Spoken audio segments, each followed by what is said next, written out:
Hello, welcome to Dragon Basket. Today we have another animation homework to do, so just going to get a lot of it going. This is not very different, or not a lot of progress, mostly 2 to 4 images, but I also have the timing planned out a little better. This is going to be for the walk cycle for my character here. Since I last recorded, I think I had this frame. I recently restarted so that I could get the feet right. I don't remember if I posted a video with the corrected feet. But yeah, this is kind of the walk cycle right now. Now, I'm going to pause it again. And I'm just going to do the walk real fast. Probably can't see all of me, but he lumbers down and drives his foot through, and then he lofts at the top for a moment and crashes. And I'm thinking the crash will have a little pause before he moves on to the next step. And drive through, up, crash, loft and crash. Now, one thing I said with the original walk cycle video was that I had down, passing 1, and passing 2 poses. My teacher did clarify, and I thought this would be the case, that there technically is only the one passing pose. That's because the passing is an extreme. Now, there's the book, the Animator Survival Kit, and it's basically talked about 3 different types of frames. Key frames, which tell the story.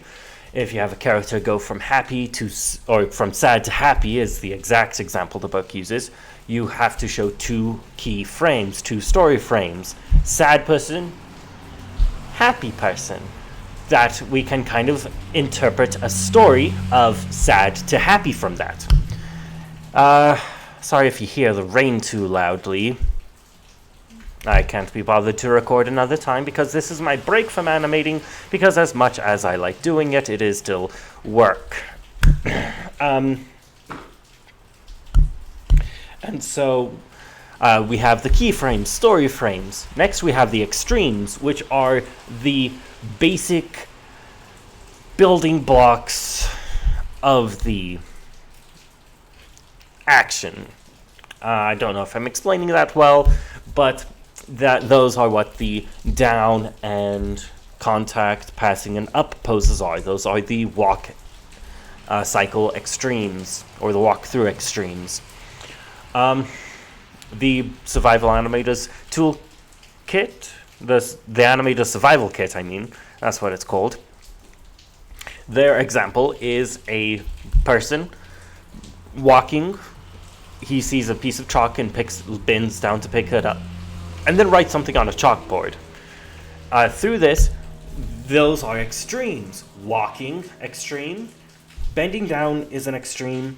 And writing on the chalkboard is an extreme. Those show the storyline. Comic books are probably pretty much all comic book panels are probably all pretty much extremes. They have like action lines and stuff to imply in between frames, but they're all pretty much just the key action and key frames and extremes. Because comic books are all about telling story through a minimum of pictures with some dialogue over top. And then we get to the in-betweens. Those are fluidity. They smooth the action. So, instead of having contact, down, passing, up, and that's all you see, just frame, which can create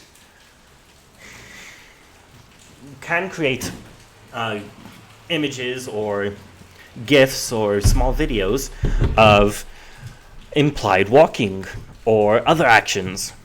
they're essentially the minimum to properly convey the action. The in-betweens, those just make it smooth. So instead of getting just the keyframes, you see the full walk together. Anyway, I did not think this was going to be a long-winded explanation of that. But let's come back to here. I'm going to make it so that I can see myself this time. I won't be too lazy to do that. All right, so let's just go frame by frame real fast. Most of these are on 2s. One I think I have on 4, one I think I have on 3 or something, and one I have on 1. So this is the down.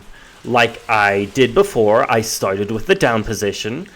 Technically, the teacher suggests pretty much always starting with the contact position, but I started with the down because I was having trouble getting the legs and feet low enough to allow for the dragging I want. And one quick note I want to mention, I plan on moving this foot from here, this contact line, up to probably in the middle of these two contacts. And so I want to try to imply a little depth with the character's feet. So instead of them crossing the feet in front of each other, he has width to this step. Not like he's going around with his legs, but just where his leg is moving forward and not forward and over. Trying to imply a little depth with that. So yeah, this is the down position, 1, 2. This is an in-between. I have it held on 2. This is an in-between. I have on 2. This is the passing pose on 2. And then that is the up. I have it on 1 right now. Like I've been saying a lot, I want the motion to crash down a little bit between that. Now, and then I have the contact pose on 3 or 4 right now because I want him to kind of pause and settle in.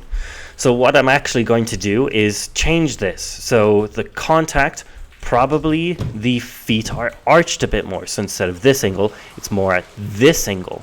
And then have in-betweens where he settles down into it. It's all slow motion, him settling into it. So contact, settle for 3 frames, and then he goes, and then maybe he just pauses in that last one for an extra frame. So really long pause there, and then he moves into here, and he's slow, and I don't have any of the in-betweens for over here. Let's go ahead and watch it. It's a little disjointed because I only have some of the in-betweens. I don't have any in-betweens in the latter part, but the little bit of timing I've done with elongating how long some of the images are, how many frames they have, kind of just helps, especially at that first half where I actually have the in-betweens. So yeah, after adding the other in-betweens and making sure the arms are in, the leg is pulled back, and arms, legs, and in-betweens. After those, probably what I'm going to do is focus on that shoulder rotation. I have a little bit of it, but I think in 1 or 2 of the frames, I have it wrong. Like I'm pulling the forward arm forward a little bit, but it should be pulled back because his back leg is going forward.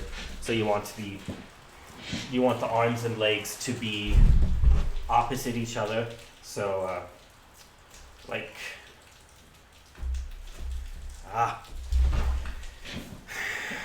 me do that. So forward leg, back on, and vice versa. Anyway, rambling about this aside, I'll boop this on for a little watch time, even though probably nobody's watching this. Like and subscribe and help me justify animating full time. Let me quit my day job. Let me quit my other day job. And I'll stay in school still, but that's because it makes me better at all this. Let me better at this for you people. Cool. Yeah, long enough. This is way better than I probably would have ever thought I'd bother to do 5 years ago or 3 years ago. So I'm happy with my progress, and I have a long ways to go before I want to turn this in. I want to have him do a small roar animation.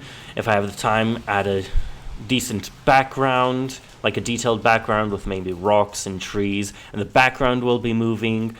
After that, if I have time, I'll make sure there's like a little ledge or path up here, and then a mini him is going to run up and hop on his back. Yeah, I have plans, but I don't know if I have the focus or attention span or the time, even if I had those things, to refine this guy and then do those. We'll see. I'll do it for the channel, because the channel has all my life. But my goal is to get it done fast. Partially because Teach said that at work, like in a professional scene, he was expected to do 10 minutes of animation a week. That is a lot and requires a lot more time than I probably have to give to it. But I want to gain the skills so that I can try to supplement that lack of time with capability. Anyway, let's close that, end the video. Like, comment, subscribe, insert appropriate outro, and let's actually make something of this so that I can quit my day jobs and do this more because I want to. That doesn't sound convincing, but I don't have to be super enthusiastic until I actually have people watching me. So take that, viewless video.